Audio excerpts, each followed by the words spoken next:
There are many famous battles and fleets within Star Wars, led by a variety of characters notable for their tactical prowess or lack thereof. When thinking of famously effective military units within the universe, few approach the level achieved by Thrawn's armada in the Thrawn Campaign. Now, the scale of Thrawn's overall forces have varied a little bit from source to source over the years as Star Wars figured out its own galactic scale, but there's always been a core of about 5 key Star Destroyers, led by Thrawn's flagship Chimera, and that core group, along with a couple other Star Destroyers, is what we're going to be focusing on today. Throughout the Thrawn trilogy, there's mentions of a few different ship classes and instances used by Grand Admiral Thrawn, but in the Thrawn trilogy sourcebook there's a cool image breaking down Thrawn's armada's battle lines. In that image you have the core 5 Star Destroyers flanked by 6 strike cruisers on either side as close support, and then 11 Carrack-class cruisers as picket lines outside of that, along with an A-class or PCL freighter in front of the Star Destroyers. I've gone and made this animation to recreate that fleet makeup to visually show this core of Thrawn's forces, except for the A-class because I don't have an asset for that. And today we're going to break down the important parts of that fleet, namely the Star Destroyers, and briefly cover their history today, along with a few other Star Destroyers that were really important to what Thrawn did, but weren't included on this chart. The Carracks and strike cruisers never get a huge amount of reference, but they're shown throughout the trilogy as supportive ships and used in various operations, including being deployed on either side of a planetary shield, where one would be cloaked on the inside of the planetary shield, and that ship would fire in a synchronized way using a Dark Jedi, Joruus C'baoth, who would coordinate the firing between the ship outside the shield and the ship inside the shield to trick the planets into thinking that the Empire had access to technology which could just breach and shoot through planetary shields directly. It's not entirely clear on the diagram, but it is possible that some ships which are represented as strike cruisers on that diagram could actually have just been a variety of classes. But again, our focus today is going to be on these core 5 Star Destroyers and then 4 other Star Destroyers that play a considerable role. At the front of this line of Star Destroyers, we have the ISD-1 Stormhawk. It was Stormhawk which led the assault with the cloaked Carracks meant to trick the planet Yukio, which I mentioned earlier. Like most of the Star Destroyers we're talking about today, it potentially showed up in the video game X-Wing Alliance set before the Thrawn trilogy, which depicts all of these non-Chimera members of Thrawn's armada as the earlier ISD-1 model, identifiable by its main bridge and the types of turrets they had. They tended to have more ion cannon power, but lacked the main powerful octuple barbette cannons of the more modern ISD-2. The Thrawn trilogy comic adaptations, though, actually show all of these Star Destroyers as ISD-2s, so I normally tend to believe that more, and it's possible that some of the ISDs that share the names with Thrawn's armada from X-Wing Alliance are actually different ships entirely, but for the purposes of this video, I figured I'd represent all of them as ISD-1s except the Chimera. Kinda helps the Chimera stick out a little bit more. So, when you are thinking about these ships, they can either be ISD-1s or 2s depending on what you want to go off of. Secondly, behind the Stormhawk, we have the Nemesis. This ISD has some pretty limited information available about it, but it did participate in the assault at Sluis Van, where Thrawn used some small mining craft called mole miners, which he had stolen from Lando Calrissian's mining facility on the planet Nikilin, to bore into the hulls of enemy ships and deploy stormtroopers to capture those ships.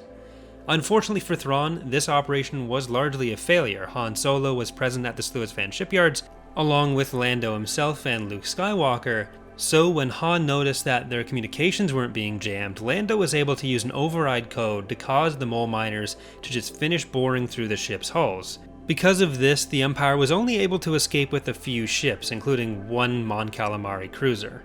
Overall, though, the battle was one of Thrawn's few major failures. Third, bringing up the rear of this line, we have the ISD Inexorable. Inexorable is mentioned in the X-Wing novels as being under the command of Isan Isard before showing up in Thrawn's control during the Thrawn trilogy. Like with Nemesis and Stormhawk, we never get the name of the ship's captain and there's kind of limited information available about it.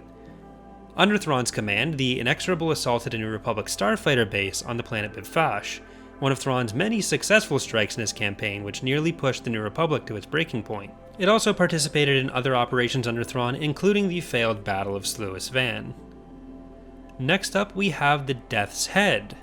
This Star Destroyer, commanded by Captain Harbid, actually shows up in a novel set slightly before the Thrawn trilogy called Tatooine Ghost. where sightings by the New Republic of it, the Chimera, and the Judicator are actually some of the first hints of Thrawn's upcoming campaign against the New Republic. Finally, in this main group we have the Chimera itself. This ship, captained by Gilad Pellaeon, probably deserves a lore video of its own. After being Thrawn's flagship, it remained the flagship of Captain and then Admiral Pellaeon, up until the Battle of Duro, where the New Republic was able to capture it.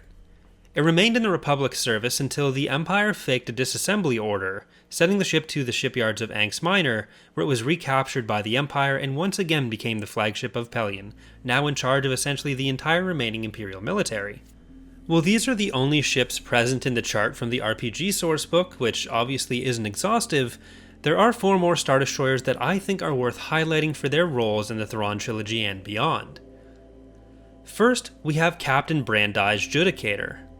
Judicator was present at the Battle of Endor, and was responsible for the capture of the mole miners used in the Battle of Sluis Fan. It then led the Imperial forces capturing the 200 lost dreadnoughts of the Republic's Katana fleet, successfully reclaiming 178 of the ships, compared to the New Republic's 21. Second was another ship involved at the Battle of the Katana fleet, the Peremptory. Peremptory arrived at the already in progress battle to support Judicator. It was destroyed much to the chagrin of Captain Brandi when the New Republic rammed it with a remote-controlled Katana dreadnought, because while the Peremptory was using turbolasers, the New Republic studied the blade. Before serving with Thrawn, the Peremptory was involved in the Battle of Storinal, 8.5 years after the Battle of Yavin. In this battle, it was successfully able to disable and then recapture the ISD Rebel Dream, a ship which had already been captured by the New Republic and which had served as a flagship for Princess Leia, making it the second of this list of ships which were captured by the New Republic and then recaptured by the Empire at some point. Unlike the Chimera, Rebel Dream was once again recaptured by the New Republic later on. Third, we have the ISD Bellicose, which appeared in the Battle of Tanab and Bilbringi, theoretically under the control of Captain Aban. In reality, at Tanab, many of the ship's systems had been taken over by Joruus C'baoth, who was stationed on board the Bellicose and was able to use the Force to mind control the crew, which Aban wasn't very pleased about, but it was kind of why C'baoth was there, to help coordinate the fleet better, though he took it a little too far and started corrupting the minds of a lot of the soldiers under Thrawn's command. Finally, and probably most importantly other than the Chimera, we have the ISD Relentless under Captain Dorja. Dorja, like Pellaeon with the Chimera and Brandi with the Judicator, was present at the Battle of Endor.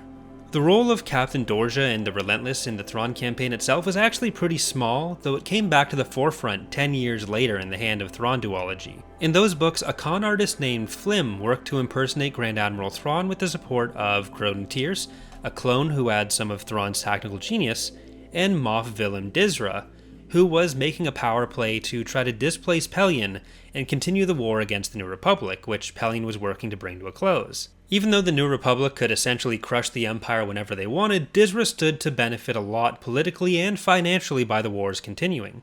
The fake Thrawn chose Relentless as their flagship, leaving Pellaeon to wonder why Thrawn would not have come to him. Really, it was just because Pellaeon would have been too quickly able to see through the scam. After the exposure of this Thrawn as a fraud, Relentless remained under Pellaeon's command throughout at least the Yuuzhan Vong War, when it participated in the defense of Yagam Minor and the Battle of Esfandia. That's going to do it for our look at Thrawn's Armada, which is also our first animated video on the channel.